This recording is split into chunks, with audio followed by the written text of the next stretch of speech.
Howdy folks, it's Angel the Hunting Gear Guy, and this is the Bushnell TRS25. It's an inexpensive red dot that Bushnell makes.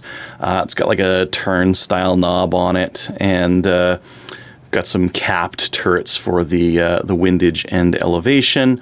These things are they going out of fashion? I think they're going out of fashion. This style of red dot is going out of fashion for a couple different reasons. One is that other red dots are getting better battery life. This has a battery life of about 5,000 hours.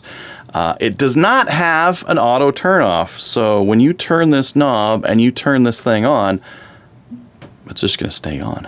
So 5,000 hours, it's going to last, I don't know, half a year, 3/4 of a year, something like that, depending on what brightness setting you have it on there. If you have a brightness setting of a little bit brighter, it's maybe only going to last like a third of a year, a half a year on the CR123 battery that's in there. The other thing that some of the newer red dots are doing is that they are using technologies like shake awake and that kind of thing, so that when they're just sitting and the gun's just like being left alone, the red dot's off. It's waiting, and there's an accelerometer on it that's just waiting for some movement. And when there's movement, then they turn on. That dramatically increases the lifetime of the battery to the point where it's like some of these things can last 2 or 3 years. And that's really a really big difference between the older tech and the newer tech, right, is that battery length.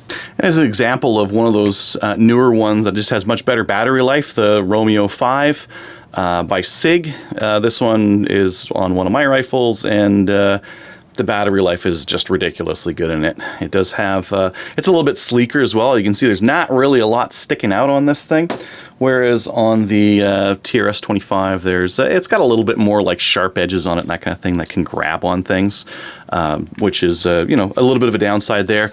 There's still a pretty big price difference. These TRS25s are around, I don't know, 75, 100 bucks Canadian, whereas these things are going for around like 180. So these are about twice as expensive, but they're more than twice as good. I'd rather have one of these than 2 of these for a couple different reasons. So we mentioned the red dot and the technology and the battery length in there.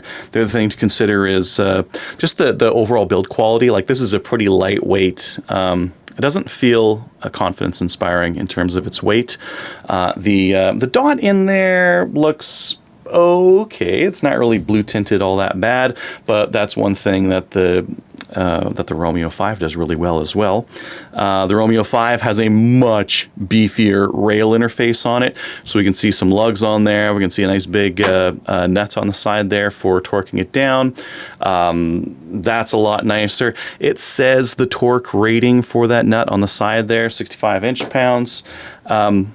This is an older, much cheaper style. We've just got just the one screw going through there. We don't really have any other lugs that are really on the present. I mean, bonus on here, this one will probably fit on a Weaver rail, where this guy will not, because it's got those lugs on there. It's probably not going to fit like those thinner Weaver style.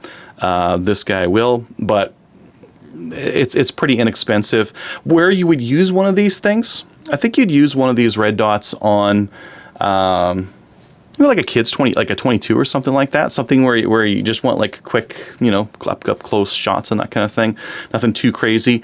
Maybe a match rifle if you really I hesitate to even say that. I wouldn't use something like this on a match rifle, because I don't like the idea of showing up to a match and being like, oh, looks like my dot's dead. Does anyone have a 2032 battery? I'm fresh out of them, right? Unless you keep a bunch of these things in your range bag, you're eventually going to have this thing dead on you, and that's not something that's going to happen as often with those newer style red dots that just get much better battery life, right?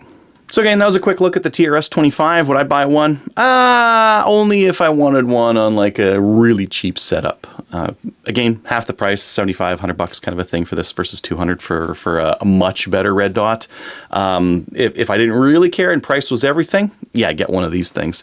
If I could save up 100 bucks more, I'd get a better red dot. Maybe maybe a Romeo 5 or 5X or something like that, depending on what I'm doing. But if I'm cheaping out, for sure, one of the TRS25s, I guess.